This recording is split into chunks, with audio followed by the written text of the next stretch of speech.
బయటికి వెళ్లకుండా అన్ని ఇంటికి వస్తున్న కొద్దీ మానవ సంబంధాలు అన్నీ తగ్గిపోతుంది. మనిషి ఒంటరిగా అయిపోతుంది. ఎక్కడ కూడా మనిషికి మనిషితో సంబంధం అవసరం లేదు ఈరోజు. అటువంటి ప్రపంచంలో ప్రస్తుతం మనం బ్రతుకుతున్నాం. ఇక థర్డ్ చూస్తే ఉద్యోగం. తర్వాత ప్రతి ఒక్కరు ఉద్యోగం చూడాలి. 20-30 years బ్యాక్ ఉద్యోగం దొరకడం చాలా ఈజీ ఉండేది. ఈరోజు ఒక ఉద్యోగం దొరకడం పెద్ద గగనం అయిపోయింది. వాడు ఏం చదివినా ఏం చేసినా ఎంతో మెరిట్ ఉన్నా స్టిల్ అన్ఎంప్లాయ్గా మిగిలిపోతాడు. Even you take any business. ఇంతకుముందు రోజుల్లో బిజినెస్ కూడా చాలా తక్కువ ఉండేది. మనం చూసినప్పుడు మీరే గుర్తు తెచ్చుకోవడం, 10 సంవత్సరాల క్రితం ఇన్ని మాల్స్ ఉండేవా, ఇన్ని షాప్స్ ఉండేవా, ఇన్ని ప్రతి ఒక్కటి any variety you take anything. Super markets తీసుకోండి, సినిమా హాల్స్ తీసుకోండి, మాల్స్ తీసుకోండి, ఈవెన్ ఐస్ క్రీమ్ పార్లర్స్ దగ్గర నుంచి చిన్న చిన్నవి టీ స్టాల్స్ తీసుకోండి. అంతవరకు కూడా ఇల్లు ఉన్నాయా? లేనే లేవు. ఏది నడుస్తుందో ఏది నడవదో తెలియదు. కానీ ప్రతిదానికి పెట్టుబడి అవసరం. పెట్టుబడి వాడికి స్టార్ట్ అయ్యేది డిప్రెషన్, వాడికి స్టార్ట్ అయ్యేది యాంగ్జైటీ, వాడికి స్లోగా జీవితం పట్ల ఆసక్తి పోతుంటుంది. అంటే ఏం చేసినా వేస్ట్ అనే ఒక విధమైన అనాసక్తి, వాటితోని మనిషి డిప్రెషన్ పోతున్నాడు. అసలు ఈ డిప్రెషన్ అనే పదం 2000 వరకు అసలు మంచిగా ఉండేది, జీవితం ఈజీగా ఉండేది, చాలా ఏదనుకుంటే అది చేయగలిగేది.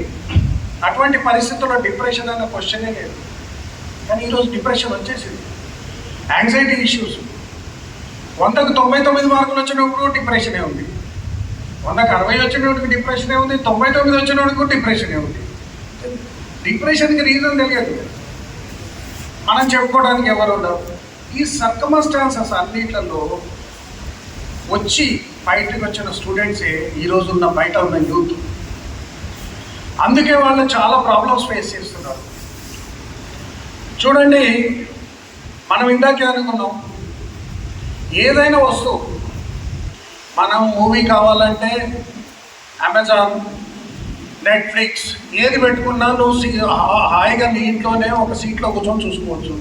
ఏదైనా ఆన్లైన్లో ఆర్డర్ చేసుకోవచ్చు, అమెజాన్లో ఆర్డర్ చేసుకోవచ్చు, ఏదైనా ఆర్డర్ చేసుకొని ఇంటికి తెప్పించుకోవచ్చు. అన్నీ వాడికి ఇంటి దగ్గరికి ఈజీగా వస్తున్నాయి. కానీ జీవితంలో ఈజీగా వచ్చిన వాటికి విలువ ఉండదు. ఏది ఈజీగా వస్తుందో దాన్ని ఎవ్వరు కూడా కేర్ చేయరు. కాబట్టి అన్నీ ఈజీగా వస్తున్నాయి కాబట్టి వాడికి ఈజీగా రాని ఒకటి ఉంది, అది సాటిస్ఫాక్షన్, హ్యాపీనెస్. ఈ రోజుల్లో యూత్కి కానీ సొసైటీకి కానీ పూర్తిగా తగ్గిపోయిన విషయం సాటిస్ఫాక్షన్. జీవితం మీద వాడికి ఏం సంతృప్తి లేదు, అన్నింటికీ వస్తున్నాయి, వీడు బయటకు పోయే పనే లేదు, అన్నీ ఈజీగా ఉన్నాయి. కానీ వీడికి ఇంకేదో కావాలి. ఏం కావాలి? హ్యాపీనెస్ కావాలి, జీవితం పట్ల సాటిస్ఫాక్షన్ కావాలి. ఇవి దొరకటం లేదు. ఇవి దొరక్క చెడు వ్యసనాలకు బానిసలవుతున్నారు. అంటే షార్ట్ టైం ప్లెజర్స్, చిన్న చిన్న ఆనందాలకి మనుషులు బానిసలవుతున్నారు. ఇదంతా ఎందుకు ఈరోజు మనం తీసుకున్నప్పుడు కూడా మనల్ని మనమే కంపేర్ చేసుకున్నాం. గత 10 సంవత్సరాల క్రితం కానీ 15 సంవత్సరాల క్రితం లైఫ్ ఇంత ఫాస్ట్గా ఉందా? ఈరోజు మనం పొద్దున్న 8ంటికి ఇంట్లోంచి బాక్స్ తీసుకొని బయటకు వెళ్తే ఇంటికి వచ్చేసరికి మళ్ళీ 8 అవుతుంది. మనం ఏం చేసాం వెనక్కి తిరిగి చూసుకుంటే ఏముండదు, సగం ట్రావెలింగ్లోనే పోతుంది, మనం అటు ఇటు పరిగెత్తడంలోనే పోతుంది. ఇంటికి వచ్చేసరికి 8 అవుతుంది. చూస్తుండగానే సండేస్, వీకెండ్స్కి వచ్చేస్తాయి. మండే నుంచి సాటర్డే వరకు అయిపోతుంది, ఓన్లీ సండే మిగిలి ఉంటుంది. మనం వెనక్కి తిరిగి చూసుకొని ఈ వారం రోజుల్లో మనం ఏం చేసామంటే ఏముండదు. కాబట్టి మనం ఏమనుకుంటాం, ఆ ఉన్న ఒక్కరోజు ఫుల్ ఎంజాయ్ చేయాలనుకుంటాం. ఒక్కరోజులో ఏం ఎంజాయ్ చేస్తాం? అదేవిధంగా ఏదో ఒక రోజు మార్నింగ్ నుంచి ఈవినింగ్ వరకు అయిపోతుంది. ఈవినింగ్ వాడికి మిగిలేదు 1 or 2 hours. 1 or 2 hours మొత్తం ఎంజాయ్ చేయాలి. ఎట్లా చేయగలుగుతాడు? ఎంజాయ్మెంట్ 1 or 2 hours వచ్చేదా? ఎంజాయ్మెంట్ అంటే డెఫినేషనే వేరే ఉండేది, ఈరోజు వేరే డెఫినేషన్ వచ్చింది. సో ఈ 1 or 2 hours అర్జెంట్గా ఎంజాయ్ చేయాలంటే short term pleasure, short term ఆనందాలు కావాలి. షార్ట్ టర్మ్ ఆనందాలు ఏంటి? తాగటం, బూజింగ్ ఇది సిగరెట్ స్మోకింగ్, డ్రగ్స్ చేయటం, వ్యసనాలు మిగతా వ్యసనాలకు బానిసలు అవుతారు. ఆ కాసేపటి వాళ్ళ వ్యసనంలో పోగానే వాడికి డోపమైన్ స్పైక్ అవుతుంది, ఇమ్మీడియట్ ఏదో ఒక ఆనందం వస్తుంది. ఆ ఆనందంలో నేను లైఫ్ ఎంజాయ్ చేసి అనుకుంటాడు. వాడికి తక్కువ టైంలో ఏదో ఒక ఆనందం కావాలి. ఆ ఆనందం ఏదో ఒక వ్యసనంలో వెతుక్కుంటున్నాడు. ఈరోజు ఉన్న పిల్లలు బానిసలు కావడానికి కూడా ఇది మెయిన్ రీజన్. తర్వాత ఈ డ్రగ్స్ అనే ఒక మహమ్మారికి వచ్చినప్పుడు మనం జనరల్గా చాలా డ్రగ్స్ చూస్తుంటాం. మనకు జనరల్గా మెడికల్ షాప్లలో దొరికే డ్రగ్స్ కావచ్చు, అవన్నీ కూడా మనకి ఏదైనా సిమ్టమ్స్, ఏదైనా వ్యాధి సిమ్టమ్ ఉన్నా దాన్ని తగ్గియాలన్నా, పెయిన్ రిలీవ్ చేయాలన్నా, దాన్ని పూర్తిగా నయం చేయాలన్నా వీటన్నిటికీ మనం యూజ్ చేస్తాం. బట్ వేరే నార్కోటిక్ డ్రగ్స్ అనేది ఇవేంటంటే మనం జనరల్గా ఇచ్చే మన మెడిసిన్స్ అన్నీ మనకి ఏ పార్ట్లో ప్రాబ్లం ఉంటుందో అదే పార్ట్ మీద పనిచేస్తాయి. ఆ సింటమ్స్ తగ్గిస్తాయి, లేదా పెయిన్ రిలీవ్ చేస్తాయి, లేదా దాన్ని క్యూర్ చేస్తాయి. But whereas when it comes to narcotic drugs, ఇది డైరెక్ట్గా మన బ్రెయిన్ మీద పనిచేస్తుంది. It takes control over your brain.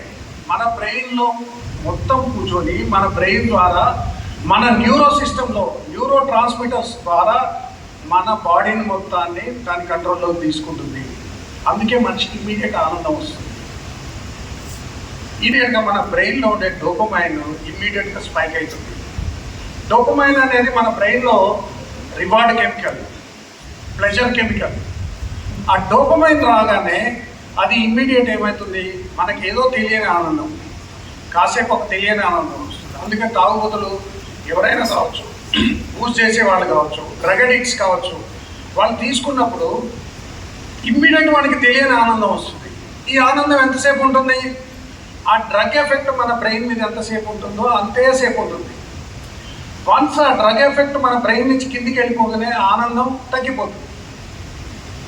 కాసేపటి తర్వాత ఏమనిపిస్తుంది మన బ్రెయిన్కి, మళ్ళీ మనకు ఆనందం కావాలంటే మళ్ళీ మనం అదే డ్రగ్ తీసుకోవాలి.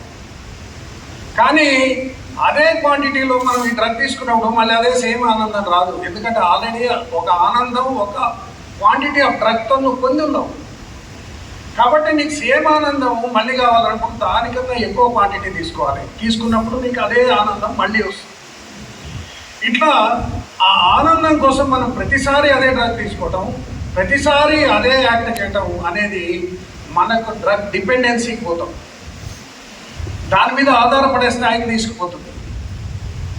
ఎప్పుడైతే డ్రగ్ అబ్యూస్ నుంచి డ్రగ్ డిపెండెన్సీ వచ్చిందో కంటిన్యూగా నువ్వు డ్రగ్ మీద డిపెండ్ అవ్వటం స్టార్ట్ అవుతావు, బూజింగ్ మీద డిపెండ్ అవ్వటం స్టార్ట్ అవుతావు. అదేవిధంగా ఏదైనా నార్కోటిక్ సబ్స్టాన్స్ మీద నువ్వు డిపెండెన్సీ ఎప్పుడైతే స్టార్ట్ అయిందో స్లోగా అడిక్షన్ వస్తుంది. అంటే అది లేని నువ్వు ఉండలేని స్థాయికి వస్తావు. ఇది ఈ విధంగా ఒక వ్యక్తి డ్రగ్స్కి బానిస అవుతుంది. ఫస్ట్ ఒక అబ్యూస్తో స్టార్ట్ అవుతుంది, డ్రగ్ తీసుకోవడం ద్వారా స్టార్ట్ అయ్యి డిపెండెన్సీ వచ్చి, డిపెండెన్సీ నుంచి వాడు అడిక్షన్కి వెళ్ళిపోతాడు. అడిక్షన్ వచ్చిన తర్వాత ఇక అది లేని ఉండలేడు. చాలామంది చూడండి, మనం చూసినప్పుడు వైన్ షాప్ ఓపెన్ కాకముందే లైన్లు కట్టి ఉంటారు. There all addicts. మన భారతదేశంలో స్టాటిస్టిక్స్ ఇస్తే 16 కోట్ల మంది ఆల్కహాల్ డిపెండెంట్స్. వాటి ఆల్కహాల్ లేని చచ్చిపోతాడు ఆడ. ఆ రోజు 16 కోట్ల మంది ఉన్నారు. ఈరోజు మన డ్రగ్ అబ్యూజర్స్ కూడా తీసుకుంటే, డ్రగ్ డిపెండెన్సీ ఉన్న వాళ్ళని తీసుకుంటే ఇండియాలో 10 crores ఉన్నారు ఈరోజు డ్రగ్ డిపెండెంట్స్. ప్రతి 14 మందిలో ఒకడు ఉన్నాడు డ్రగ్ డిపెండెంట్, ప్రతి 14 మందిలో. ఇందులో డిఫరెంట్ టైప్ ఆఫ్ డ్రగ్స్ ఉన్నాయి మనకు అవైలబుల్ ఉన్న డ్రగ్స్. కానీ వేటిలలో డ్రగ్స్లో కూడా 2 types ఆఫ్ డ్రగ్స్ ఉంటాయి. ఒకటి న్యాచురల్ డ్రగ్ ఉంటుంది, ఇంకోటి సింథటిక్ డ్రగ్స్ ఉంటాయి. న్యాచురల్ డ్రగ్స్ అంటే the drugs which derive from plant based ఉండే డ్రగ్స్ అన్ని న్యాచురల్ డ్రగ్స్ అంటాం. అంటే మనం జనరల్గా తీసుకున్నప్పుడు వరల్డ్లో మోస్ట్ పాపులర్ డ్రగ్ వచ్చేసి గాంజా, కన్నబిస్ అంటారు, మారువానా అంటారు. ఇవన్నీ ఈ 3 కూడా గాంజానే. ఇది వరల్డ్లో most popular drug. The second most popular drug is opioids, heroin. ఈ 2 కల్టివేషన్ అయ్యేవి, ఈ 2 న్యాచురల్ డ్రగ్స్. ఈవెన్ కొకైన్ కూడా న్యాచురల్ డ్రగ్. వీటిల్లో ఏంటంటే దాని అవైలబిలిటీ, దాని కల్టివేషన్ ఎక్కువ ఉండటం వల్ల వీళ్ళు డ్రగ్ డిపెండెన్సీ బాగా పెరిగిపోతుంది. జనరల్గా మనం పాత రోజులలో కూడా తీసుకున్నప్పుడు ఒక 30-40 ఇయర్స్ బ్యాక్ ఈ గాంజా అనేది తెలంగాణలో కూడా కల్టివేట్ అయ్యేది. తెలంగాణ చాలా విలేజెస్లో, ముఖ్యంగా నార్త్ తెలంగాణలో, తర్వాత వెన్ యూ టేక్ ఇట్ మనము అచ్చంపేట ఏరియాలో తీసుకున్నప్పుడు కల్టివేషన్ ఉండేది. కల్టివేషన్ ఉన్న టైంలో ఎవరికి డ్రగ్ అడిక్షన్ లేదు. ఎందుకంటే ఆ రోజుల్లో ఈ డిజార్డర్స్, డిప్రెషన్లు, యాంగ్జైటీ ఇష్యూస్ ఏమి లేవు. ఎందుకంటే ఆ రోజు సొసైటీ పీస్ఫుల్గా ఉండేది, లైఫ్ చాలా సింపుల్గా ఉండేది. వాడి ఇంటి నుంచి పొలాన్ని పోయి పని చేసుకుంటాడు, పొలాన్ని నుంచి ఇంటికి వచ్చి పడుకుంటాడు, సింపుల్ అయిపోయింది లైఫ్. కాబట్టి ఆ డిపెండెన్సీ అవి ఉండకపోయేది. ఈరోజు మనం ఆ డ్రగ్స్ తీసుకున్నప్పుడు, ఈవెన్ గాంజా తీసుకోండి, ఓపియాయిడ్స్ తీసుకోండి, గాంజా అనేది ఇంతకుముందు రోజుల్లో కూడా యూజ్ చేసేది. దాన్ని ఎవరికంటే ఒక సైకలాజికల్ డిజార్డర్స్ ఉన్న వాళ్ళని కొంచెం కామ్ డౌన్ చేయడానికి, గాంజా ఇస్ ఎ డిప్రెసెంట్, దాన్ని కామ్ డౌన్ చేయడానికి గాంజాని ఇచ్చేది. అదేవిధంగా ఓపియాయిడ్స్, హెరాయిన్ కూడా తీసుకోండి, అవి పెయిన్ రిలీవర్స్. ఈరోజు కూడా కల్టివేషన్ ఉంది. ఓపియాయిడ్స్ మన ఇండియాలో ఎక్కువ కల్టివేషన్ అయ్యే ఒక ప్లాంట్ ఇది ప్లాంట్ బేస్డ్. ఇవి మనకు పెయిన్ రిలీవింగ్ కోసం వాడతారు. చాలా మెడిసిన్స్లో ఇప్పుడు క్యాన్సర్ పేషెంట్స్ కావచ్చు, తర్వాత మనం మెడిసినల్ యూజ్ కావచ్చు, తర్వాత సర్జరీస్ కావచ్చు, వీటన్నిటికీ ఈ ఓపియాయిడ్స్ బాగా వాడతారు. అదేవిధంగా ఫ్యాంటనైల్ అనే ఒక డేంజరస్ డ్రగ్. ఈరోజు మనం అమెరికాలో తీసుకున్నప్పుడు చాలా పెద్ద పెద్ద డ్రగ్స్ ఫ్యాంటనైల్ అని వాడతాం, జాంబీస్గా తయారైపోతున్నారు. అది జనరల్గా సర్జరీస్కి వాడతారు. సర్జరీస్కి చాలా తక్కువ మోతాదులో ఇస్తేనే మనల్ని పడుకోబెట్టి సర్జరీ చేసినా మనకు తెలియదు. అటువంటిది డేంజరస్ లెవెల్స్లో తీసుకుంటున్నారు. ఎందుకంటే వాళ్ళకి ఏం చేయాలో తెలియదు, ఎక్కడి నుంచి ఆనందం వస్తుందో తెలియదు, లైఫ్ని ఎట్లా ముందుకు తీసుకోవాలో తెలియదు. ఇట్లాంటి వాళ్ళందరూ స్లోగా అడిక్షన్కి వెళ్ళిపోతున్నారు. ఈ ముఖ్యంగా ఇంకోటి కూడా తీసుకున్నప్పుడు చాలామంది డ్రగ్స్కి బానిసలు ఎందుకైతారు? అసలు డ్రగ్స్ అనేవి ఎట్లా అలవాటు అవుతుంది? ఎవరికైనా ఏదైనా, you take anything, any bad habit always starts with a bad company. ఏదైనా ఒక్కసారి బ్యాడ్ కంపెనీతో స్టార్ట్ అయింది అనుకో, తర్వాత ఒక అలవాటు, అంటే దాన్ని మనకు వచ్చిన ఒక చిన్న విషయాన్ని అలవాటు కావాలంటే 4 కారణాలు ఉంటాయి మెయిన్గా. ఆ మెయిన్ కారణాల్లో ఫస్ట్ది ప్లెజర్, అంటే అది తీసుకుంటే ఆనందం వస్తుంది. ఏదో ఒక పెగ్గు తాగితే ఆనందం వస్తుంది, ఒక సిగరెట్ తాగితే ఆనందం వస్తుంది, లేదా ఒక గాంజా కొడితే ఆనందం వస్తుంది, లేదా ఒక డ్రగ్ తీసుకుంటే ఆనందం వస్తుంది. ఆనందం అనే ఫ్యాక్టర్ కోసం ఫస్ట్ స్టార్ట్ చేస్తారు. కానీ అందరి బాడీలు, అందరి డిఎన్ఏలు ఒకే రకంగా ఉండవు. కొంతమంది దాన్ని కంట్రోల్ చేసుకోగలుగుతారు, కొంతమంది తొందరగానే అడిక్ట్ అయిపోతారు దానికి. ఈ ఆనందం అనే ఫ్యాక్టర్ కోసం ఒక్కసారి స్టార్ట్ చేసిన వాడికి ఆ ఆనందం తగ్గిపోగానే మళ్ళీ ఆనందం కావాలనిపిస్తుంది, మళ్ళీ దానికోసం వెళ్తారు. అట్లా స్లోగా they go into dependency, then they become addicted. The second main reason experiment. ఒకసారి తాగితే ఏమవుతుంది చూద్దాం, ఏదో ఒకటి, అది ఏదైనా కావచ్చు, ఒకసారి చేసి చూస్తే ఎట్లుంటుంది అనే ఒక ఎక్స్పెరిమెంటల్ ఫ్యాక్టర్గా ఫస్ట్ స్టార్ట్ చేస్తారు. Experimental factor slowly drives them to addiction. The third thing వచ్చేసి పీర్ ఫ్రమ్ ఫ్రెండ్స్ కావచ్చు, రిలేటివ్స్ కావచ్చు, ప్రెజర్ చేస్తారు. ఏం కాదురా, ఒకసారి తీసుకోరా, ఒకసారి ట్రై చేయరా, ఒక్కసారే కదా, నేను ఎన్నో సంవత్సరాలు తాగుతుందో నాకేమైనా అయిందా, నువ్వు కూడా తీసుకో. ఇది ఎక్కువ ఫ్యాక్టర్. పీర్ అనేది బాగా యంగ్ ఏజ్లో పిల్లలు ఇది బాగా అలవాటు అవుతారు. ఎందుకంటే పక్కనున్న వాళ్ళు ఫోర్స్ చేసి తీసుకోవటం వల్ల ఈ పీర్తోని ఎవరైతే ఆ ప్రెషర్ ఏదైతే ఉంటుందో వాళ్ళ పక్క వాళ్ళ ఫోర్స్తోని వాడు ఎడిక్ట్ అవుతారు. The next fourth reason is to manage problems.